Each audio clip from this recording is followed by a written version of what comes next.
The CHADS2 and the CHA2DS2-VASc scores have been well validated, as we all know, for patients with atrial fibrillation and are particularly useful in predicting those patients at higher risk for stroke. They've also been used to try and predict hemorrhagic outcomes.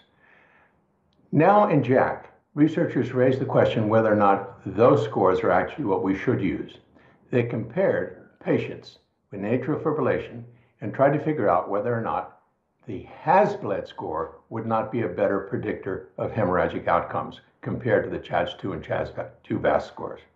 And it turns out that two important issues came out. First of all, it turns out that hemorrhagic issues are not zero. They're about 3% over a number of years, and about 1/3 of those are intracranial hemorrhage. So this is not an unimportant issue. The second and take-home message here is that the HAS-BLED score is the winner. It clearly was better associated with hemorrhagic outcomes than the CHADS2 and the CHA2DS2-VASc scores. You might want to continue to use the old favorite, the CHADS2 and the CHA2DS2-VASc scores, but you're not going to do as well unless you use the HAS-BLED score to try and figure out those patients that will have a higher risk of hemorrhagic outcome in patients with atrial fibrillation and anticoagulation. For CardioSource, I'm Peter Block.